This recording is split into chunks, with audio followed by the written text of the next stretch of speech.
Saudara-saudariku, sahabat Lentera Sabda yang terkasih, hari ini hari Rabu tanggal 27 Desember 2023, bersama dengan Bunda Gereja, kita merayakan pesta Santo Yohanes, Rasul sekaligus pengarang Injil. Permenungan akan saya dasarkan dari bacaan pertama yang diambil dari surat pertama Rasul Yohanes. Sangat menarik ungkapan dalam surat dari Rasul Yohanes bahwa apa yang beliau tulis merupakan apa yang beliau lihat dan juga beliau dengar. Jadi dasar dari pewartaan adalah pengalaman dari penulis akan Tuhan Yesus. Seringkali kita mendengar istilah pewartaan. Kita masing-masing juga diajak untuk mewartakan kabar gembira. Tetapi terkadang kita menjadi bingung dan kita mengalami kesulitan.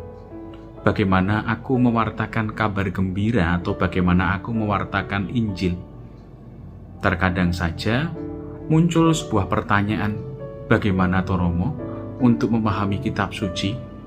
Bagaimana kami mampu untuk memahami kitab suci, dan kalau kami tidak mampu memahaminya, pertanyaannya bagaimana kami mau mewartakan? Terkadang ada perasaan yang namanya takut di dalam diri kita, tidak merasa pede di dalam diri kita untuk kemudian membaca dan juga merenungkan firman.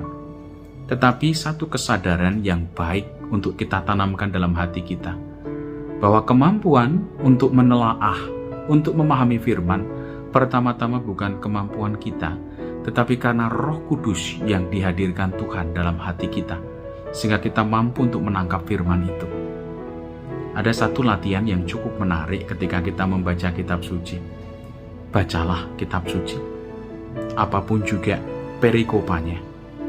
Dan ketika kita membaca secara perlahan, apakah ada kata, apakah ada kalimat yang cukup menyentuh hati kita? Ketika kita tersentuh atas kata atau frasa atau kalimat, diamlah dalam kata, frasa atau kalimat yang membuat kita tertarik. Biarkan diri kita dikuasai oleh firman Tuhan itu. Dan ketika kita sudah selesai merasa puas dengan ungkapan kata yang kita batinkan dalam hati kita, menjadi pertanyaan, sentuhan apa yang Tuhan berikan kepadaku? Maksud dan juga rencana apa yang Tuhan berikan kepadaku? Ini sebetulnya sapaan Tuhan. Dan seperti halnya Yohanes, ketika ia mendengar dan ketika ia melihat, ia berfirman, memfirmankan apa yang difirmankan Tuhan dalam dirinya itu lewat tulisan. Kita pun juga diajak berbagi pengalaman iman kita kepada Tuhan, kepada semakin banyak orang.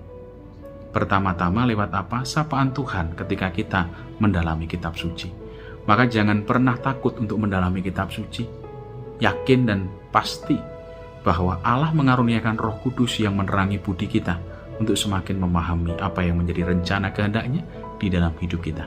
Berkat dan juga rahmat Allah senantiasa mengalir melimpah atas diri kita, komunitas dan keluarga kita, Bapa, Putra, dan Roh Kudus. Amin.